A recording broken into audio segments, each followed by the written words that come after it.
कपड़े धोने वाली बहू। शादी के पहले से ही विभा को कपड़े धोने का बड़ा शौक था। कभी नल के नीचे तो कभी तालाब के पास। अरे मेरी नीली वाली लुंगी नहीं दिख रही है। विभा की अम्मा, कहाँ रखी है लुंगी? अरे वो तो विभा ने परसों ही धोकर रखी थी आपकी अलमारी में, देखो वहीं होगी। वो ना मैंने आज धो दी, मुझे लगा कि गंदी हो गई होगी। अरे कैसे गंदी हो गई थी? उसे तो मैंने पहना भी नहीं। हे भगवान, इस लड़की के कपड़े धोने की आदत से परेशान हो गया हूँ मैं। जितना तो घर में राशन नहीं आता, उससे कहीं ज्यादा डिटर्जेंट पाउडर का खर्चा है। इसकी शादी करवा दो, शादी जाए अपने घर में ही करे काम, फिर चाहे घर के कपड़े धोने हो या पूरे गांव के। हाँ ठीक बोल रही हूँ, देखता हूँ मैं कोई लड़का। वो दिन भी आ जाता है जब विभा को देखने लड़के वाले आ जाते हैं। लड़की मुझे अच्छी लगी। होने वाली सास कहती है, बेटी अगर कुछ पूछना है तो पूछ लो। वैसे तो हमारी लड़की बहुत ही शर्मीली है, जो बोल दो वो मान लेती है, इसे क्या पूछना होगा। अरे कैसी बात कर रही हो माँ, मुझे इन लोगों के घर रहना है, सवाल तो कई है। हाँ हाँ बेटा, पूछ लो ना, क्या पूछना है। आप लोगों के घर कपड़े कौन धोता है? सास का मुंह बन जाता है। देखो, अगर तुम ये कहना चाहती हो कि तुम्हें कपड़े धोने नहीं आते तो सुन लो, कपड़े मैं ही धोती हूँ, लेकिन तुम्हारे आ जाने के बाद मैं रुमाल तक नहीं धोऊंगी। अरे चुप रहना भाग्यवान, बहू बेचारी घर आई नहीं, उसे डराना शुरू कर दिया। वो क्या है ना बिटिया, अभी तक तो ये कल्लू की माँ ही धोती थी, लेकिन अब तुम्हारे पापा तो दहेज में वॉशिंग मशीन देंगे ही।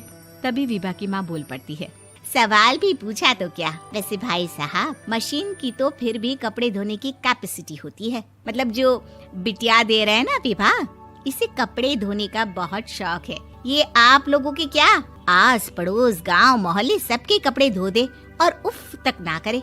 बाहर देखा नहीं आपने कितने कपड़े सूख रहे हैं? सब हमारी बिटिया ने ही तो धोए हैं। बस भी करो ना माँ, शर्म आ रही इतनी तारीफ सुनकर। और तो और एक दाग निकाल कर दिखाओ तो मान जाऊं। हाँ अच्छा, माफ करना बेटा, मैंने गलत समझा। हमें तो रिश्ता बहुत पसंद है। और ऐसे जुड़ जाता है रिश्ता कपड़े धोने का शौक रखने वाली विभा का। उसकी शादी हो जाती है कोयला फैक्ट्री में काम करने वाले कल्लू के साथ। शादी के बाद अचानक विभा चिल्लाती हुई सास के पास आती है। सासू माँ, अरे सासू माँ कहाँ है आप? ये तो धोखा है, धोखा दिया आप लोगों ने मुझे।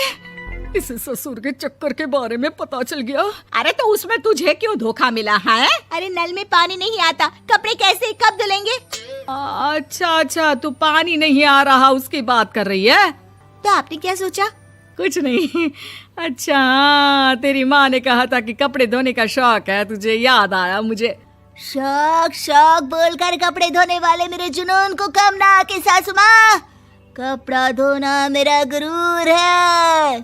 तभी पति भी वहाँ आ जाता है। अभी मैंने इसे सनी देओल की फिल्म दिखाई है, उसी के डायलॉग मार रही है माँ। अच्छा सुन, साफ साफ बता रही हूँ, पानी सुबह 4 से 6 और शाम को 10 से 12 आता है, समझी?